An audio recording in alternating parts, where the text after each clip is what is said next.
우리는 지난 시간에 사도 바울의 감사에 대해서 우리가 함께 살펴봤습니다. 사도 바울이 이 데살로니가 성도를 향해서 하나님 앞에 감사하는데 오펠레이오, 빚진 자에게 빚을 갚아야 하는 그 의무적인 표현을 썼어요. 무엇 때문에 바울이 감사한다고 합니까? 믿음이 더욱 자라고 사랑이 더 풍성해진 교회. 여러분, 데살로니가 전서 후서하고 얼마 차이는 안 날 겁니다만, 그런데 이 교회 성도들은 시간이 지나면 지날수록 영적으로 더 성장하는 교회였죠.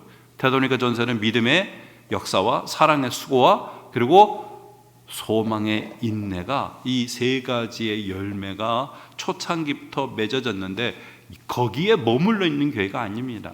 거기에 머물러 있는 것이 아니라 성도들의 신앙이 더욱 성장했어요. 여기서 믿음과 사랑은요, 수익적으로는 하나님과 관계가 믿음이고, 수평적으로는 성도와 성도 관계를 사랑입니다.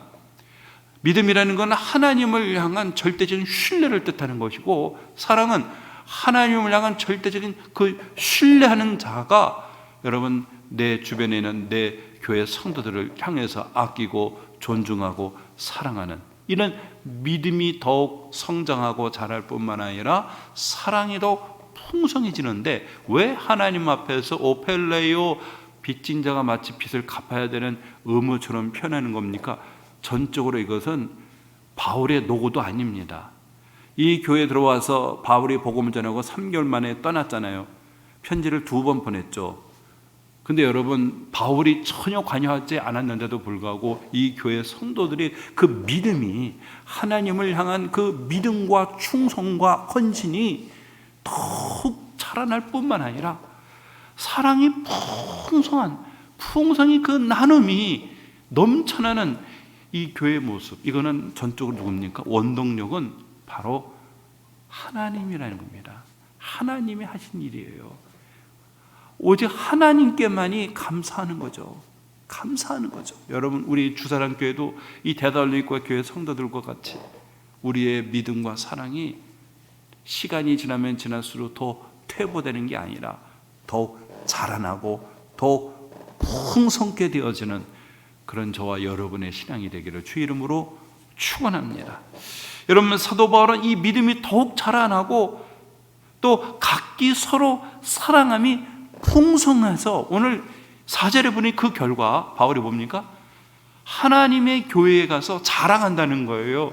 너희들 봐라, 데살로니가 성도들을 본받아라. 저들의 저 믿음과 저들의 저 풍성한 사랑, 바울이 가는 교회마다, 선교하는 교회들마다 데살로니가 성도들을 자랑한다는 거예요. 사실 여러분, 데살로니가 전서에도 또 바울이 자랑했잖아요. 마게도니아와 아가야 지역에서 이 데살로니가 성도들의 믿음의 소문이 쫙 퍼졌다고 그랬어요. 그러니까 이들의 이 믿음이, 얼마나 이들의 믿음이 정말 신실하고 진실된 믿음을 가졌는가. 그래서 바울은 교회에 가는 곳마다 데살로니가 성도들의 이 믿음을 자랑하는 건데, 왜 또 자랑하냐면요, 4절에 보세요. 그러므로 너희가 견디고 있는 모든 박해와 환난 중에서 너의 인내와 믿음으로 말미암아 하나님의 여러 교회에서 우리가 친히 자랑하노라. 원문에 보면 이렇게 되어 있어요. 그 결과, 그러므로 하나님의 여러 교회에서 우리가 친히 자랑한다, 이렇게 되어 있어요. 그러니까 다시 말해서 바울이 오늘 이 4절에서 그러므로라고 하는 이 믿음이 자라고 사랑에 풍성한 것을 인해서 바울이 교회들마다 바울이 자랑한다는 거예요. 그러니까 얼마나 바울이 뿌듯하면, 얼마나 바울이 감격에 사로잡혔으면, 얼마나 사도 바울이 하나님 앞에 감사했으면은 여러분, 바울이 자랑하겠냐는 거죠. 여러분, 대부분 우리는 우리 자신을 참 자랑하고 싶어하는 그런 모습들이 있어요, 그렇죠? 그러다 보면은 좀 다른 사람들이 듣기에 좀 거북한 그런 자랑들을 이렇게 하는 경우들이 있습니다. 때로는 자식에 대해서 우리가 정말 자랑하고 싶어하는 그런 것도 있고, 또 내가 가지고 있는 뭔가 좀 여러분 그런 것을 또 드러내고 자랑하고 싶고. 근데 여러분 알다시피, 여러분 자랑하는 사람 좋아합니까? 자랑하는 사람 별로 안 좋아해요. 연약한 얘기를 하면요, 사람들이 와서 귀담아 듣고 얘기를 하지만 막 자랑하고, 뭐 첫째가 대학을 어디 가고, 둘째가 취업을 어떻게 하고, 셋째가 또 뭐 이런 식의 이제 자랑을 하면 사실 썩 좋아하지 않습니다. 그런데 뭔가 연약한 모습들, 정말 이렇게 좀 부족한 모습들을 이렇게 같이 나누면 사람들은 어떻습니까? 귀담아 듣고 공감을 하고 또 격려도 하고 하지만 이렇게 육적인 것을 자랑하면요, 정말 좋아하지 않습니다. 근데 오늘 사도 바울의 이 자랑은 어떤 자랑입니까? 바로 이 데살로니가 성도들에 대한 자랑인데, 왜 자랑하냐면은 이 성도들이요, 오늘 여러분 4절에 보십시오. 너희가 견디고 있는 모든 환난과 모든 박해와 환난 중이다 해서, 여기서 박해라는 디오그모스라는 단어를 썼어요. 이 단어가 뭐냐면 사냥개에 사용하는 단어입니다. 여러분 사냥개 아시죠? 사냥개가요, 한번 먹이를 딱 보면, 표적을 보면요, 집요하게 사냥개가 쫓아갑니다. 그래서 이렇게 보면 사냥개들이 이제 어떻습니까? 엽사가 총을 쏘면은 그 사냥개가 그 동물을 향해서 아주 집요하게 가서 물어 뜯어요. 이 박해라는 단어가 그런 단어입니다. 집요하게 박해했다는 거예요. 오늘 이 정도 심하게 나에게 모욕을 가면 내일은 괜찮겠지, 그게 아니에요. 오늘도, 내일도, 모레도 변화가 없어요. 정말 집요해요. 이유도 없어요. 가달도 없어요. 그런데 괴롭히는 거예요. 계속해서 사냥개가 한번 먹잇감을 물면은 놓지 않고 집요하게 추적하고 끝까지 쫓아오는 것처럼 그렇게 박해를 한다는 거예요. 또 여러 개 보면 환란이나 드립십스라는 단어 썼는데, 이게 뭐 포도주에서 포도를 발로 밟아가지고 이게 여러 번 이게 압작하는 그런 단어를 쓴 거거든요. 그러니까 그 내면의 그 고통, 사실 이 박해나 환란이나 같은 동요입니다, 사실은. 그런데 이 두 단어를 사용하는 것은 그만큼 데살로니가 성도들의 이 박해가 우리가 상상을 초월하는, 우리가 생각지 못하는 그런 엄청난 핍박을 이들이 받고 있었다는 거예요. 그런데 그런 핍박을 그들이 어떻게 해요? 그들이 견디고 있었다는 겁니다. 여기서 견딘다는 것은 현재 진행이 있었거든요. 그러니까 이들이 한두 번이 아니라 지속적으로 이 모든 박해와 이 환난을 이들이 견디고 있는데, 그런 가운데서 어떻게 해요? 너희의 인내와 믿음으로 말미암아 말이죠. 너희의 인내와 그 믿음, 참아내고, 그리고 변하지 않는 그 믿음, 하나님을 향한 절대적인 그 신뢰. 여기서 인내라는 것은 무거운 짐을 짊어지는 상태를 말하거든요. 사람이 무거운 짐을 짊어지면은 어떻습니까? 버티기가 힘들잖아요. 근데 그 무거운 짐을 어깨에다 메고 버티고 있는 거예요. 근데 이들이 버티는 것은 대체로 우리가 인내에 대한 덕을 많이 하는데, 인내는 영광의 소망 중에 버티는 거예요. 우리도 흔히들 이렇게 보면은 그 인내에 대한 얘기를 많이 하잖아요. 저도 군에 갔을 때 저 어머니가 지금 신병교육대에서 저한테 이런 말을 해줘요. 참을 인자 3번 해. 힘들 때 참을 인자 3번 해라. 그러면 어떤 위기도 다 버텨나갔으니까 힘들면 3번 참을 인자를 새겨라. 근데 진짜 이렇게 훈련하다 보니까 너무 힘들어요. 정말 뛰쳐나오고 싶어요. 근데 어머니의 그 생각이 떠오르는 거예요. 그래서 진짜 그 참을 인자를 3번 썼어요. 3번 썼어요. 그러니까 그 고비예요. 그 고비를 넘어가는 거예요. 넘어가면 돼요. 근데 그 고비를 넘지 못해가지고 탈영하거나 뛰쳐가는 분이 있었거든요. 제가 아는 같이 이제 동년배 목사님이신데, 이분이 그 이제 군대를 갔어요. 근데 너무 예수 믿는다고 너무 괴롭히다 보니까 죽고 싶었대요. 그래서 자살하고 진짜 자살하려고 이제 나 이제 주님 떠납니다. 너무 힘듭니다. 해서 목을 매달려고 했는데 거기서 주님을 만난 거예요. 주님이 찾아와서 너 얼마나 힘드니? 믿음 생활하기 얼마나 힘드니? 그 목을 매다는 그 순간에 주님이 찾아와가지고 위로를 하는데 거기서 울컥하면서 엉엉 울었다는 거예요. 내가 너를 지켜줄 테니까 참아내라, 인내하라고.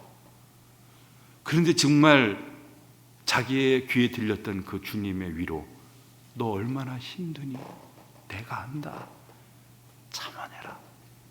내가 너를 지켜줄 테니까 참아내라. 그런데 진짜 주님이 지켜주더라는 거예요. 예? 이제 좀 있으면 이제 고참들한테 괴롭힘을 당했지 했는데 이상하게 누군가가 개입해가지고 고비를 다 넘어가다는 거예요. 그래가지고 나중에는 너무나 감사해서 정말 하나님을 찬양하고 내가 일생을 주님을 위해서 내가 헌신하겠다고. 그래서 이제 신학교에 와가지고 목회길을 걸어가시는 그런 목사님이 계세요. 그래서 여러분, 오늘 이 교회 성도들이 그 모진 박해와 그리고 고난, 환난을 받고 있는 가운데 그들이 그 무거운 짐을 짊어지면서도 끝까지 버티는 거예요. 이들이 그 버티는 동력이 어디서 온 겁니까? 영광의 소망 때문에 온 거예요. 주님이 오시는 그날에, 주님이 오시는 그 영광 중에 임재하는 그날에 주님이 주시고자 하는 그 영광의 그 소망을 마음에 품으니까 그 무거운 그 짐, 막 땀은 비오듯하게 막 쏟아지면서 다리는 막 후두두들 에이 하면서 그냥 펼쳐놓고 그냥 뛰쳐나갈 수도 있는데, 그런데도 그거를 끝까지 그 어깨에다가 메고 땀이 비오듯이 쏟아지면서도 다리가 막 후들후들거리는데도 참아내는 게 뭡니까? 영광의 소망을 바라보기 때문에 그런 거예요. 그 영광의 소망을 바라보기 때문에 그런 거예요. 그 인내와 그 믿음,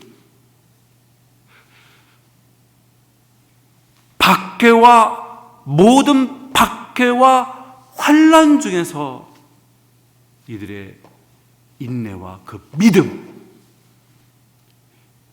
바울이 가는 곳마다 바로 이 데살로니가 성도들의 인내와 믿음을 자랑하는 거예요.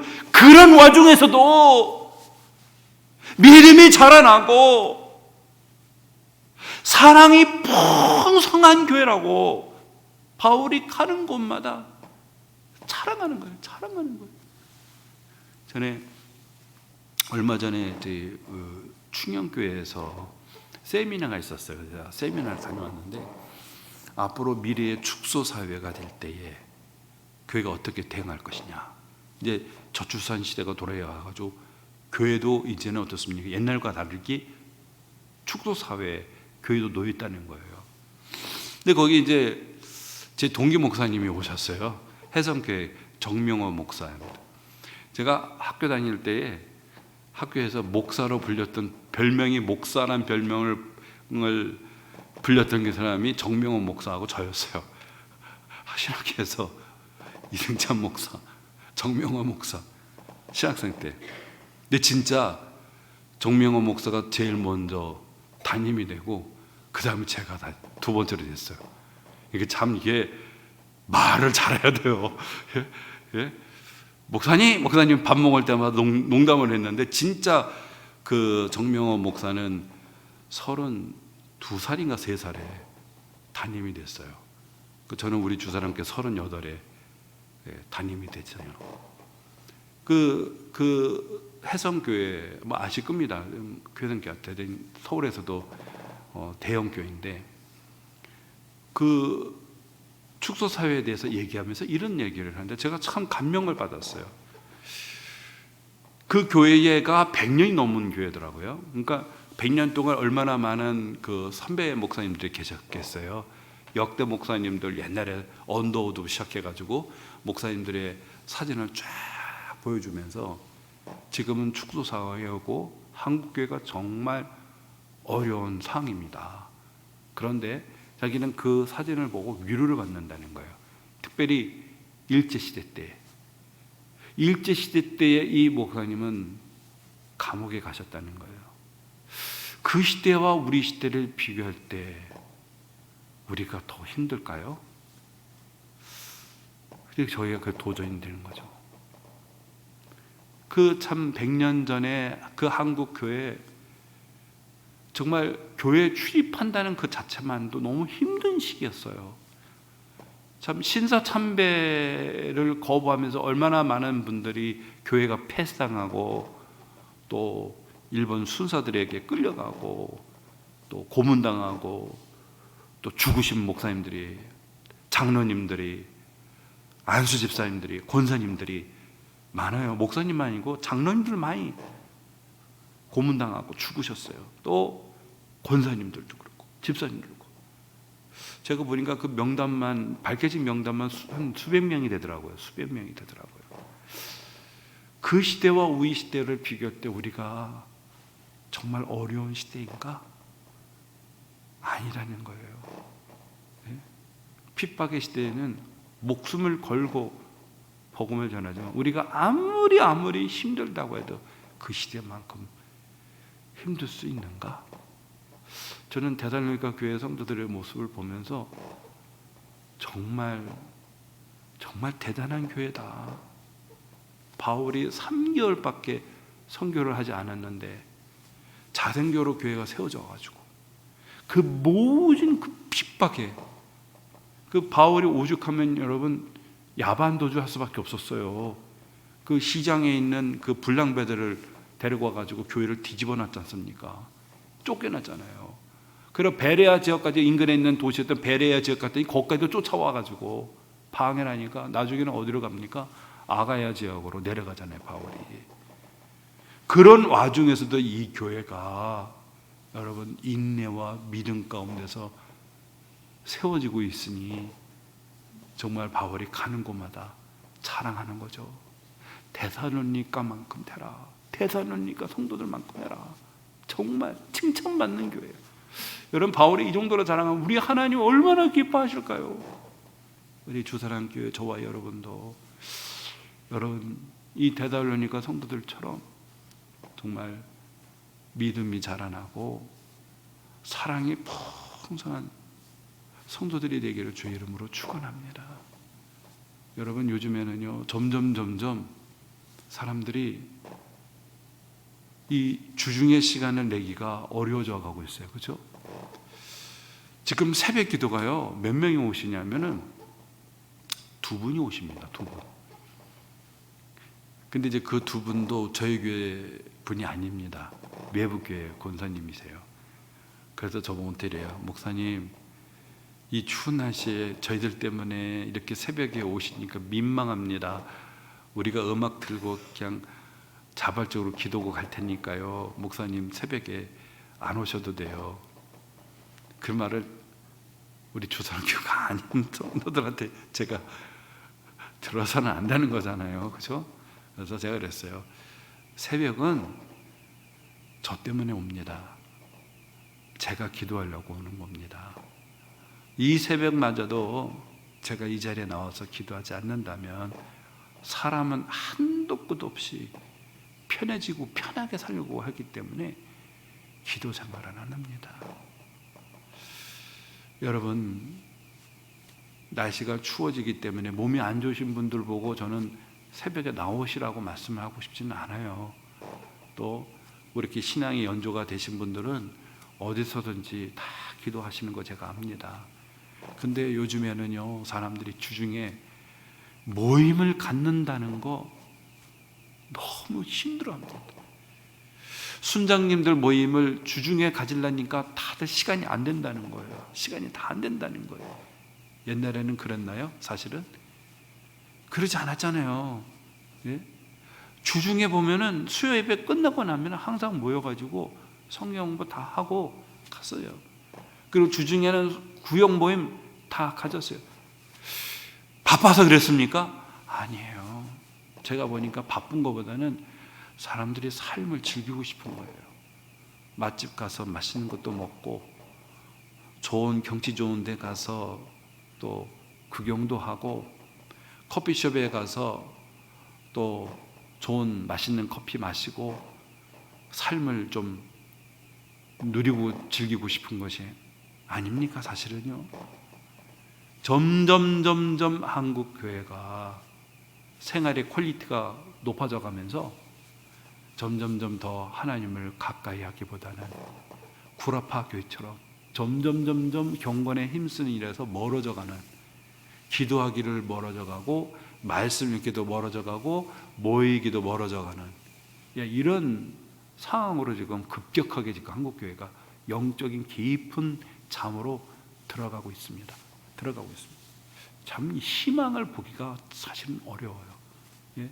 이거는 뭐 저희만이 아니고요. 우리 목사님들하고 같이 모일 때마다 그런 얘기를 나눕니다. 그래서 새벽 기도가 없어진 게가 태반이래요. 새벽 기도를 없어진 게 태반이라는 거예요. 하지만 저는 좀 그래도 고집스럽게 끝까지 제가 이 강단을 지키는 한은 저는 새벽 기도는 계속 하려고 합니다. 왜요? 깨어서 기도해야죠. 지금은 정말 깨어서 기도할 때입니다. 전 세계가 여러분 얼마나 복잡하게 지금 진행되고 있어요. 미국이 지금 우크라이나를 보십시오. 예? 완전히 참 이 힘이 약한 나라는 정말 한마디로 열강들의 먹잇감이 될 수밖에 없어요. 국제사회가 옛날이나 지금이나 하나 달라진 게 없어요. 우리가 강하지 않으면은 그냥 세계 열강에 의해서 우리나라 그 나라의 주권이 왔다 갔다 하는 거. 우리나라도 일본한테 넘어간 것도 사실은 열강들이 그렇게 합의해서 넘긴 게 아닙니까? 사실은요.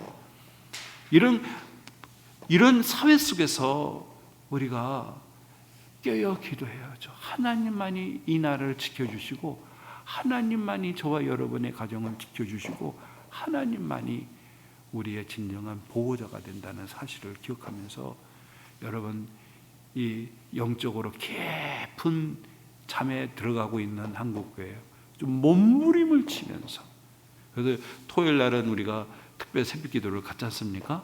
여러분 토요일만큼은 정말 다 나와서 지난주에 보니까 19분 왔어요. 정확하게 다 많이 나와서 새벽에 우리가 이 시대를 좀 거슬러 갔으면 좋겠어요. 이 시대에 흐르는 조류에 따라가는 게 아니라 거슬러 가자는 겁니다. 잠들어가는 이 시대에 우리는 거슬러서 새벽을 깨우리로 다른 주사랑교회 이 경건함이 정말 이 지역사회에 선한 영향을 미치는 저와 여러분이 되기를 주의 이름으로 축원합니다. 오늘 사도 바울은요 5절에 이렇게 말합니다. 이는 하나님의 공의로운 심판의 표요 너희로 하여금 하나님의 나라에 합당한 자로 여김을 받게 하려 함이니 그 나라를 위하여 너희가 또한 고난을 받느니라. 오늘 사도 바울은 데살로니가 성도들에게 지금 격려를 하려고 하는 겁니다. 정말 이 성도들이 그 정말 모진 핍박 속에서 지금 신앙을 지키고 있거든요. 예? 그래서 오늘 바울이 이 교회 성도들을 향해서 위로하고자 하는 말이 뭘까요? 여기 보면은 하나님의 공의로운 심판의 표다 이렇게 돼요. 여기서 표가 엔데이그마라는 단어를 썼어요. 이게 어떤 대상을 가리키는 표지판과 같은 게 이 엔데이그마라는 단어이거든요. 이게 뭐냐면 하나님의 공의로운, 하나님의 정의롭고 올바른 우리 하나님의 이 판단하시는 하나의 이 지정표가 되는데, 그게 뭐냐면 너희로 하여금 하나님의 나라에 합당한 자로 여김을 받게 하려 합니다. 이렇게 얘기했어요. 지금 이 교회 성도들이 정말 모진 박해와 환난을 당하고 있잖아요. 근데 그것은 이 교회 성도들을 향한 하나님의 뜻이 있는데, 그 뜻이 뭐예요?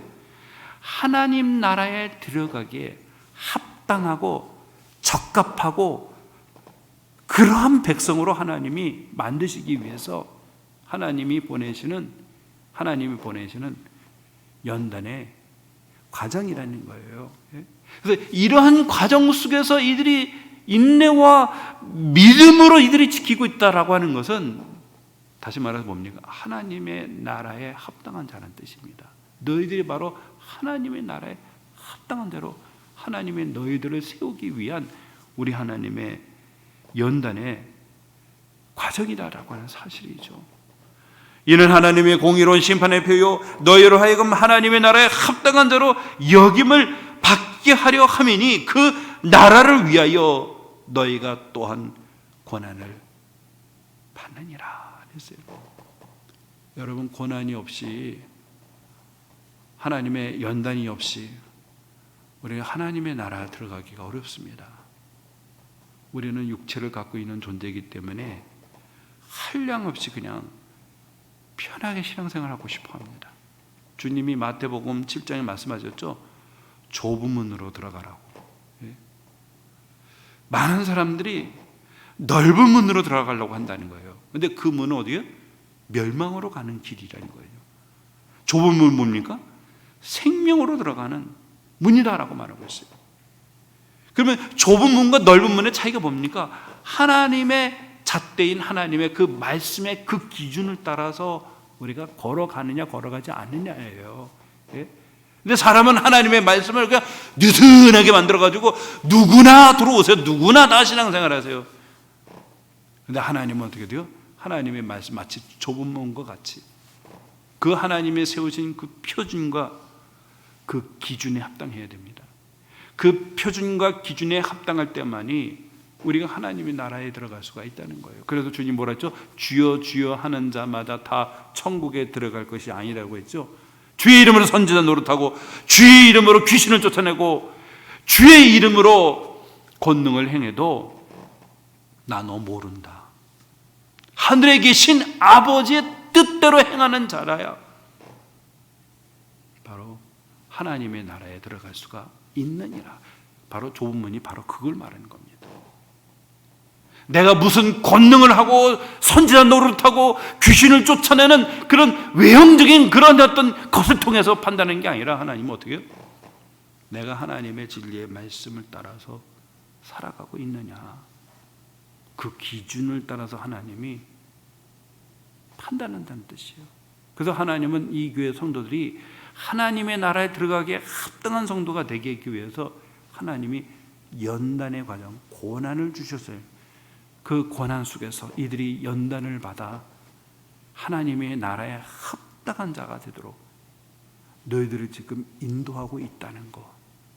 오늘 바울이 이 말씀을 할 때 이 말씀을 듣는 데살로니가 성도들의 마음이 어떨까요? 큰 동료가 되겠죠. 예? 정말 어떻게 보면 끊임없는 이런 고난을 당하다 보면 때로는 어떻습니까, 여러분? 좀 절망할 때도 있어요. 절망할 때도 있어요. 왜 신앙생활 하면 이렇게 힘든 일만 있을까? 예? 예수 안 믿는 사람 잘 먹고 잘 사는데 절망할 때가 있어요. 근데 오늘 사도 바울의 이 말씀을 들으면 어떻습니까? 큰 동료, 우리 하나님이 하나님의 나라에 합당한 하나님의 백성으로 나를 세우시기 위해서 우리 하나님이 나에게 주시는 연단이구나. 그럼 어떻게 돼요? 더 힘을 내어서 이 어려운 상황을 이겨나가고자 하는 커다란 동력이 되는 것이 아니겠냐는 사실이겠죠. 그러면서 오늘 6절 이렇게 말합니다. 너희로 환난을 당하게 하는 자들에게는 환난으로 갚으시고 환난을 받는 너에게는 우리와 함께 안식으로 갚으시는 것이 하나님의 공의이니라 라고 했어요. 환난을 당하는 너희들에게는 하나님의 안식으로 갚아주시고 너희들에게 환난을 끼치는 자들에게는 하나님께서 어떻게 하죠? 환난으로 갚으신다. 여러분 계속해서 고난을 당하다 보면은요, 어떤 마음도 되냐면 분노가 일어날 때도 있어요. 분노가 일어날 때 있어요. 나 아무런 잘못이 없는데 계속 나를 놀려대고 왕따시키고 그리고 핍박을 계속해요. 그러면 어떨 때는 인간적인 생각이 들어서 욱하는 마음이 생길 때도 있습니다. 분노가 나기도 하고 적개심을 품을 때도 있고 보복을 하고 싶은 마음도 있을 수 있어요. 근데 모든 거 하나님께 맡기라는 겁니다. 왜요? 하나님이 가장 공의로운 방식으로 하나님이 다뤄주시겠다는 겁니다. 이거 그냥 넘어가지는 않는다는 거예요. 하나님께서. 예? 환난을 너희가 당하는 거, 종국의 하나님이 너희들에게 안식을 주실 것이다. 그러나 너희들에게 환난을 끼치는 자들은 반드시 하나님 뭐라고요? 환난으로 대갚아 주실 것이다 하는 거예요. 그러면서 여러분 7절 보세요. 환난을 받는 너희에게는 우리와 함께 안식으로 갚으시는 것이 하나님의 공이시니 주 예수께서 자기의 능력의 천사들과 함께 하늘로부터 불꽃 가운데 나타나실 때에 하나님을 모르는 자들과 우리 주 예수의 복음에 순종 복종하지 않는 자들에게는 뭡니까 여러분? 형벌을 내리실 것이다 이런 거예요. 하나님께서 주님이 천사와 함께 불꽃 가운데에 임재하는 그날, 주님이 재림하시는 그날에 하나님을 믿지 않는 자들, 복음에 순종하지 않는 자들에게 하나님이 준엄하게 그들에게 형벌을 내릴 거라는 겁니다. 형벌을 내릴 거라는 거예요. 얼마나 큰 위로가 되겠어요, 여러분? 그렇지 않습니까? 예?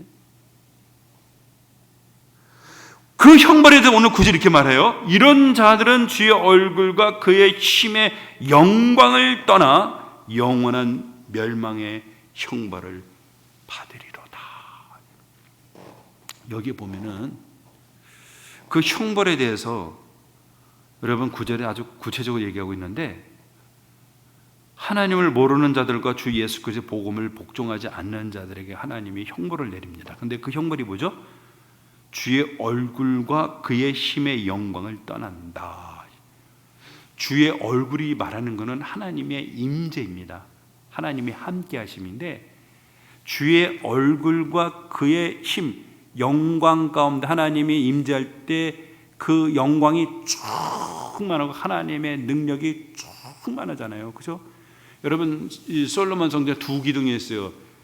기둥이 있는데 그 기둥에 이제 하나가 뭐냐면 하나님이 함께 하신다. 그의 능력이 세우신다. 이런 기둥이 있단 말이에요. 우리 하나님이 임재할 때에 하나님의 영광 가운데 그의 능력이 나타나는데 여러분 형벌이 뭐냐? 그 하나님의 임재와 그의 힘의 영광에서 떠나는 거예요. 다시 말해서 여러분 이걸 우리가 지옥이라 말하는데 지옥에 던져졌을 때는요 하나님이 없는 곳이 지옥입니다. 지금은 하나님이 함께 하심이 있거든요. 그래서 하나님이 자연의 은총을 베풀어 주세요. 때로는 비를 내려주시기도 하고 견실기에 우리가 또 추수를 할 수 있게 하시고 그리고 때로는 하나님께서 이 세상에 악이 있을 때 하나님의 공의로 다스리기도 하십니다. 그런데 지옥은 어디냐? 하나님이 없는 곳이 지옥입니다. 하나님의 임재가 없어요. 오늘 그 형벌을 내리는데 뭐예요? 주의 얼굴과 그의 힘의 영광을 떠난다는 겁니다. 떠난다는 거예요. 그리고 어때요? 영원한 멸망의 형벌을 받으리라. 이게 여러분 정말 무서운 겁니다. 하나님이 없는 곳이 지옥이에요, 여러분. 지금 우리 하나님이 함께 합니다.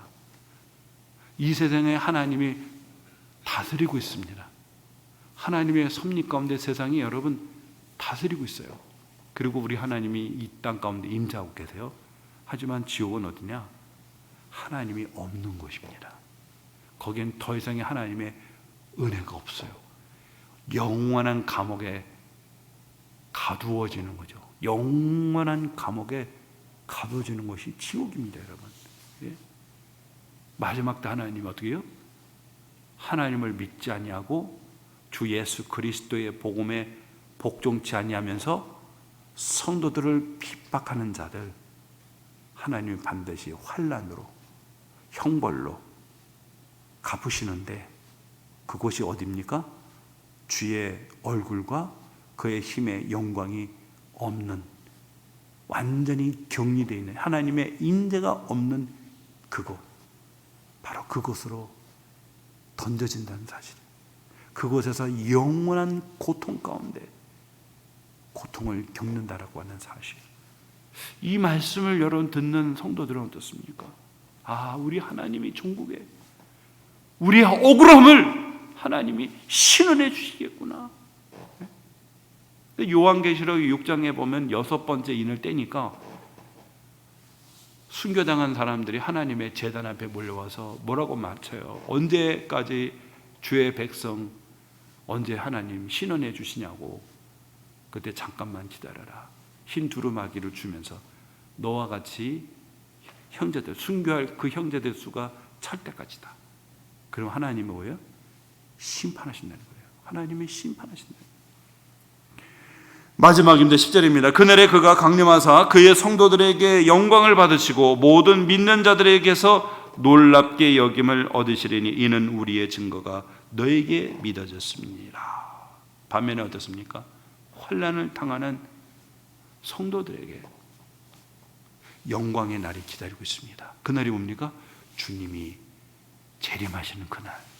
주님이 강림할 때 그의 성도들에게서 영광을 받으시고 모든 믿는 자들에게서 놀랍게 여김을 얻으시리니, 성도들에게서 하나님이 찬양과 모든 영광을 받으시고 모든 믿는 자들에게서 놀랍게 여김을 받는다. 그 날이 얼마나 영광스러운 날인가. 그리고 혼인잔치 날이라고도 묘사하잖아요. 그 영광의 날이, 주님이 임재하시는 그 영광의 그 날에 우리 모두가 동참하게 될 거라는 것, 참여하게 될 거라는 것, 그리고 그 주를 향해서 우리가 찬양하게 되어질 것이고, 영광의 그 날에 우리가 그 귀함과 그 놀라움 속에 우리가 동참하게 될 거라는 사실.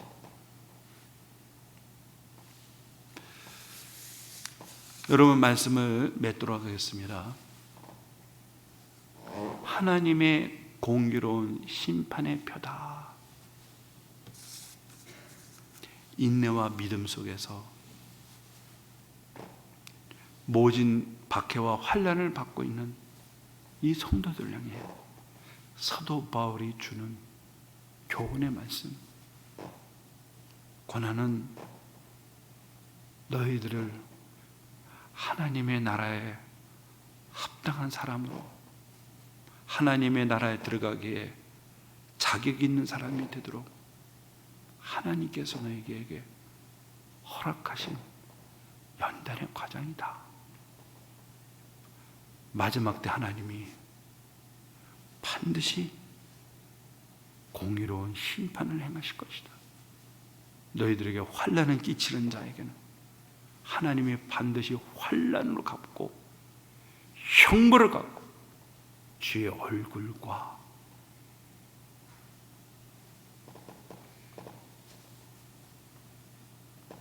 그의 힘의 영광을 떠나 영원한 멸망의 형벌을 받겠지만, 너희들은 주님이 재림하시는 그 영광의 날에 함께 동참하게 될 거라는 이 사실, 우리 모두에게도 약속하시는 하나님의 말씀인 줄로 믿고 깊은 영적인 잠들어가고 있는 한국교회에서 함께 자지 말고 깨어서 몸부림치는 저와 여러분이 되기를 소망합니다. 여러분, 겨울에 북극 같은데 영화에서도 그런 거 많이 보시잖아요. 졸면 안 돼. 근데 이제 너무 춥다 보니 이제 혈액 순환이 안 되니까 이제 졸음이 오는 거예요. 근데 자면 어떻게 돼요? 죽습니다. 졸음이 쏟아져도 꼬집어서라도 깨어 있어야 돼요. 그래야 죽지 않습니다. 깊은 영적인 잠 속에 깨어 있는 저와 여러분 되기를 주 이름으로 축원합니다. 기도하겠습니다. 하나님